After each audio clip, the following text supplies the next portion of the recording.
Cognitive Behaviour Therapy Vicious Cycles by getselfhelp.co.uk. So Cognitive Behaviour Therapy, or CBT, looks at the links between thoughts, feelings and behaviours. How you think about yourself, the world and other people, which is generally a result of earlier experiences in life. CBT tends to focus on the here and now, and although therapy helps to make sense of the past and understand the way it has shaped your life, and that's really important to do, CBT mainly looks at ways to improve your current situation and future. So CBT says there is a trigger or a situation that we think about. So we have thoughts in reaction to the trigger or situation. And as a result of those thoughts, we feel an emotion and we have some physical sensations. And as a result of those thoughts and feelings, we behave, we react in a certain way.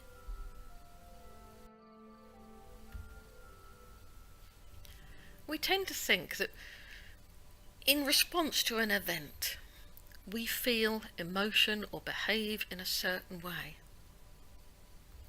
Now Epictetus, a Greek-born Roman slave in the 1st century, said, "Men are disturbed not by things, but by the view they take of them."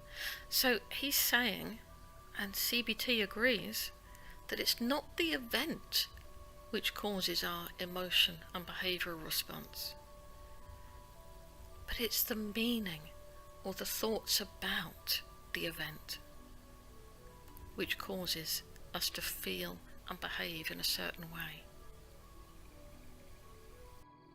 For example, in the middle of a night, you might hear a loud crash.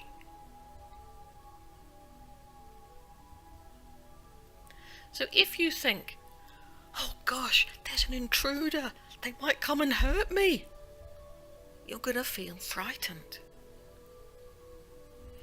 If you think, "My son's drunk again," then you might feel angry or annoyed.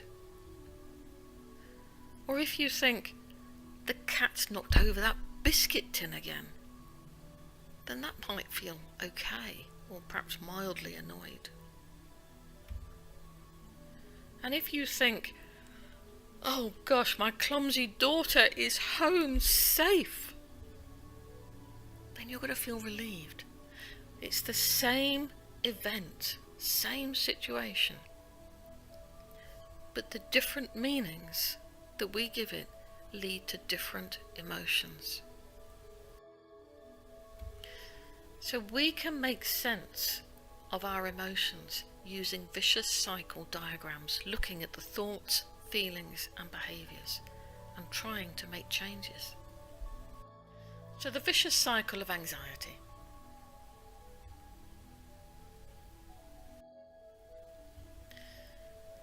There is a trigger, whatever that trigger is.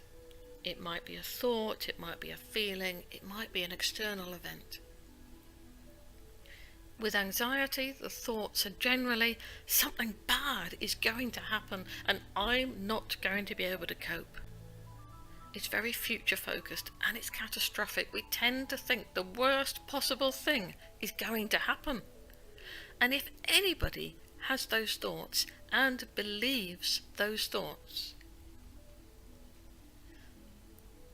we're going to feel anxious, terrified, panic-stricken. You're going to get the body's alarm system is going to be activated and we're going to feel that adrenaline response, tense, heart racing, breathing fast, shaky, hot, sweaty and all those things. Really unpleasant feelings which seem to confirm, oh God, something bad really is happening. We want to get rid of these feelings. We want to stop these feelings. So we tend to do these things. We avoid or escape. So we might avoid situations where we're likely to feel anxious, or if we find ourselves in a situation where we suddenly feel anxious, we're going to want to escape in order to stop the thoughts, stop the feelings. So we might not go out, we might avoid going to the party at the weekend, we might make excuses, we might try to leave early, or we use what we call safety behaviours, things that help us cope in that situation. So if I did go to the party, I might hide away in the corner and drink more, for instance. And if I keep doing these things, if I keep avoiding those situations, that's going to reinforce the negative thoughts that I have. And so we're going to stay in that anxious cycle, and we're going to get caught up, and that's what we mean by a vicious cycle. It seems like we can't escape from it. But in CBT, we can learn to escape and break that cycle. Depression, vicious cycle of depression or sadness. Now Eeyore is a very good example. He's slow, he thinks very negatively, gloomy outlook, no energy, doesn't want to do anything. And depression is a lot like.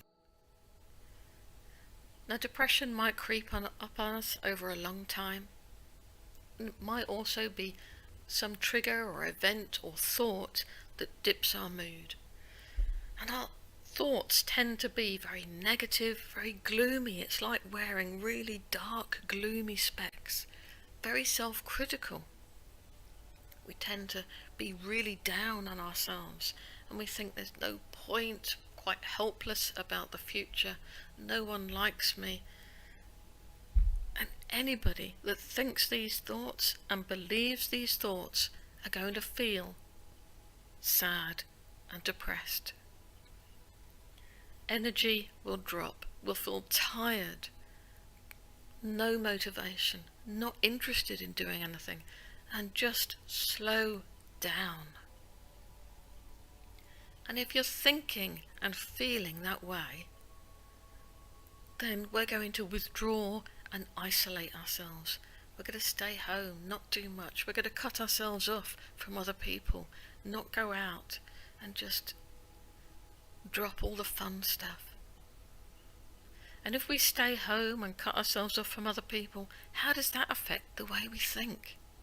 How does that affect the way we feel? So again, we get caught up in this downward spiral that we feel we can't escape from, we can't break out from.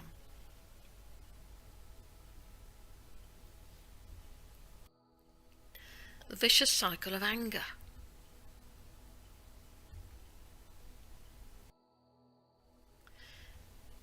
Now, in response to a trigger, thoughts with anger tend to be, it's unfair. This isn't right.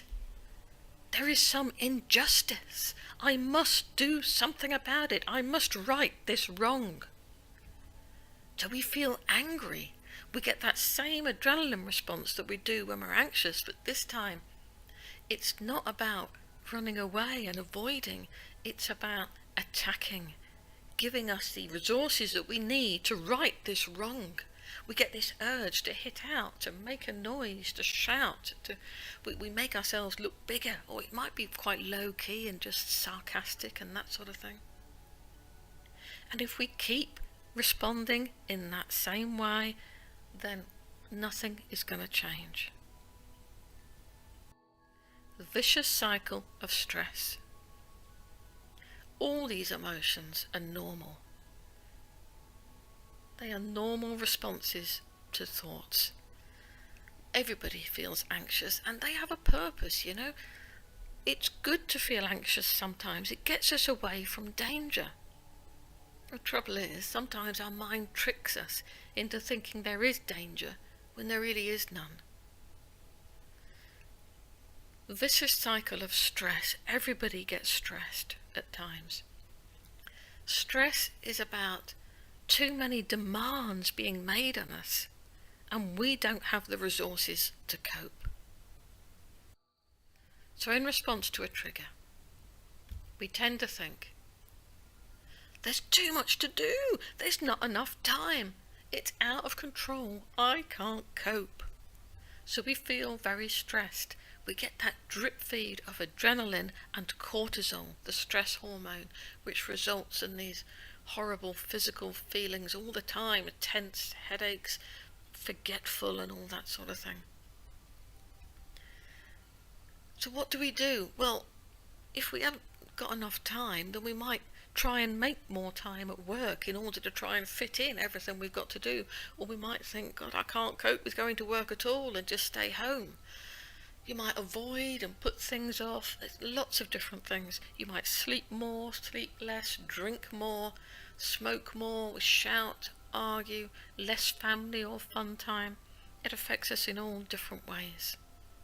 And if we don't make any changes in the way we think and in the way we behave, then nothing is going to change.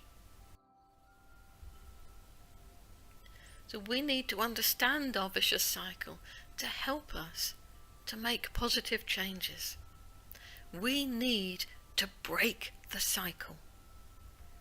And we can break the cycle by thinking differently, by changing the way we think, and doing differently, changing the way we behave.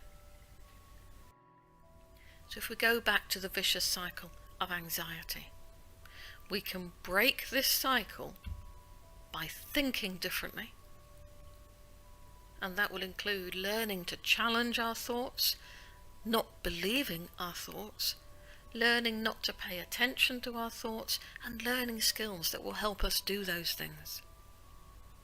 That is going to have an impact on the way you feel. And if we also change our behaviours, so instead of avoiding or escaping, we make a plan to gradually do those things and to stick with them rather than escape. We need to start small and build up. So start with little things, make a plan, and learn and use coping skills to help you cope with those situations. And every time you go into that anxiety-provoking situation, the first time you're going to be very anxious. The second time you're not going to be quite so anxious, because you're starting to learn that actually it wasn't so bad as what I thought it would be. And the next time you go, again, you won't be quite so anxious. And each time the anxiety will reduce and it will go away quicker too.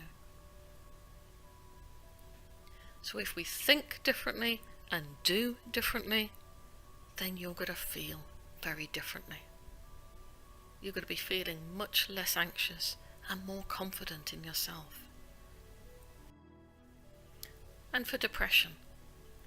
With depression, we start to make those changes in the behaviours, because that's where the evidence says works most quickly, most effectively. We change what we do. So rather than withdraw and isolate ourselves, we need to start to go out more. Do more of the activities I enjoy or used to enjoy. Connect with other people. So rather than cutting ourselves off, start to make those connections again, spending time with other people. Gentle exercise. Exercise is an amazing mood enhancer. Now it all feels like a big ask at the beginning. But start with the 5-minute rule. Go for a walk, 5 minutes. Commit to that. After 5 minutes you can ask yourself, is this helping? How am I feeling? Do I want to carry on, or actually is that enough for today? And you can learn coping skills that will help you do those things. And then you can also learn to challenge your thoughts. Change the way you think. Not just challenge, but learn not to believe everything your thoughts say. Learn to not pay attention to your thoughts all the time. Start to notice the positives, because when we're depressed, we tend to focus on all the negatives, on the past. We ruminate and get caught up in horrible things. But we can start to notice the okay stuff and the good stuff. And you can learn skills again that will help you do this. So if you're thinking differently and acting differently, that's going to have an enormous impact on the way you feel. Your mood will lift, your energy will increase. And the more your mood lifts and your energy increases, you're going to do more, you're going to be thinking differently. And so your new positive cycle is going to develop even more.